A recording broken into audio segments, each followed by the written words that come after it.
My name is Mandar. I support Ads ML group here at DoorDash. And before coming to DoorDash for about 20 odd years, I've worked on ML problems at places big and small. And I've been very fortunate to be part of this AI lifecycle inflections almost for the 4 times, beginning from tree-based models, then going to deep neural net models, then going to attention, and then going to foundational models. So it's been a very incredible journey. I started working on machine learning as on the area that I was looking at was speech recognition, right? So I came from ASR technology when even doing word recognition was incredibly challenging. And I remember being an intern at Microsoft Research, like working on some aspects of ASR, and then this whole dream that you could just have a continuous speech being recognized was still a dream, right? Was a sci-fi movie realization, but hey, look, that's what we have started experiencing a few years back. And then my grad school days, I was working on computer vision, and object recognition was a hard problem, and some aspects of it still continue to be hard. But given where we are today, where we can actually generate videos from text, right, is just absolutely mind blowing. It's really hard for me to believe. It's almost like a sci-fi movie that's turned real.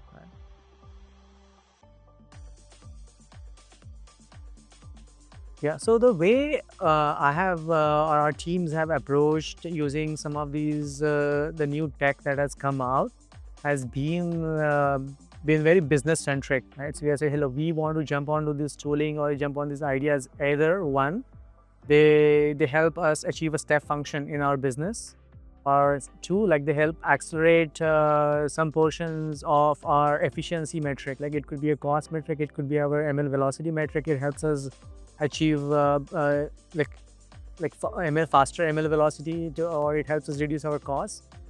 And so we have been very careful in approaching some of these ideas, and especially when it comes to exposing them directly to our customers. So the first approach was, hey, let's look at the use cases where we expose these LLMs to technology that is internal facing. So if there are any challenges in terms of hallucinations, in terms of SL is not being met, then it's our internal users, right, who are affected rather than our public facing consumers. Right? So that was our first part of iteration. And now we are slowly exploring, for example, hey, can we start generating some of these creatives? Can we start looking at how do we generate content using AI? Right? So, but we have been very careful to make sure that we don't hamper the trust that our advertisers or our merchants have placed on the DoorDash, or our consumers have placed on the DoorDash.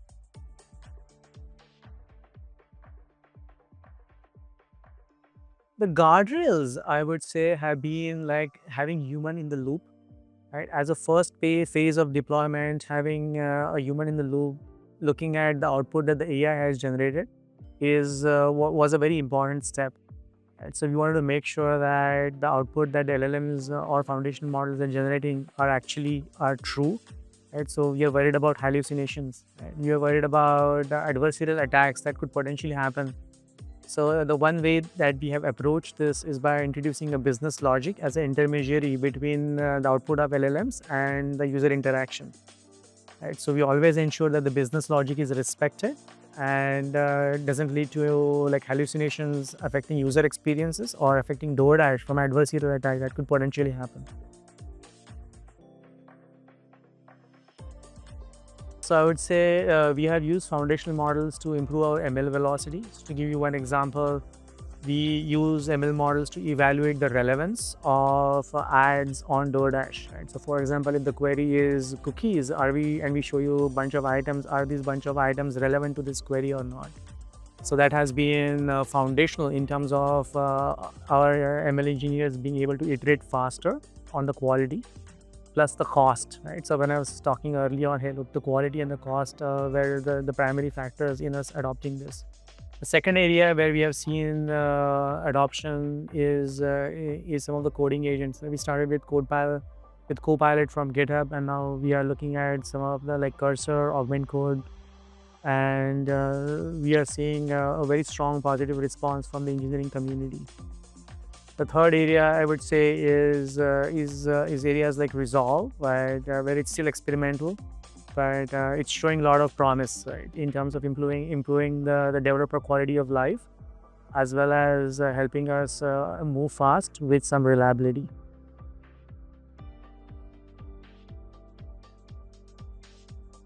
Don't expect these things to do magic, right, on a very abstract task out of the box. So tailor your expectations in terms of how you are going to be leveraging these toolkits to manage your productivity. So to give you an example, right? So what happened with the coding agents, and when some of our engineers started using it, they had a very abstract or very high level task which they assigned to some of these agents, and turned out the agents were not great at performing these high level abstractions. But when you actually break that abstraction down into like 4 or 5 tasks, then each of those tasks, right, are much easier to perform from an agent. Right? So again, when you start looking at these agentic softwares, like trying to think of each agent as a specialized agent, specialized software buddy, I think that's the right way to think about it, right? Instead of trying to say, look, I'm going to give a very high level abstraction and then I expect an answer right out of it. The question is, can you still extract the productivity by breaking down your high level abstraction into a few low level tasks? The way you would do it yourself, right? So you would say, look, these are the 5 things I would do, but instead of me doing it, I'm going to delegate it to an agent. Right? So I think over a due course of time, the agents would become smarter, right? So think of them as a senior engineers, but I think today they are more of like interns, right? So think of allocating tasks in a very well defined form, and that also allows you to evaluate the output of the LLMs.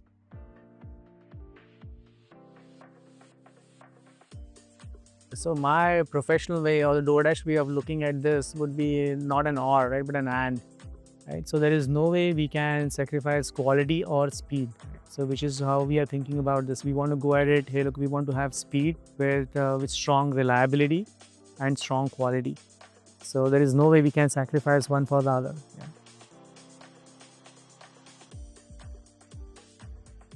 Wow. So I'll talk about an incident that has stayed with me, right? And you can tell how much of a brutal incident this was, given I remember it that it happened almost 15 years ago.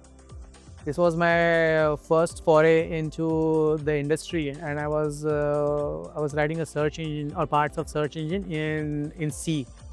So for those of you who are too young to know what that means, like there is no try catch in C, right? And so we had an error where we deployed a change, and there was a seg fault happening in our search engine. And tracing that seg fault and figuring out if it was related to my change turned out to be a brutal nightmare. Right? And this was at a pretty large company, large e-commerce company. Right? So a lot of revenue was at stake. The feature was being delayed. So yeah, I still remember that incident till date. It took a couple of days actually to figure out. So we rolled it back. So our production systems were healthy, but we remember like just trying to debug the C code and figuring out exactly where the memory leak was happening. It took us at least 2 to 3 days to figure it out.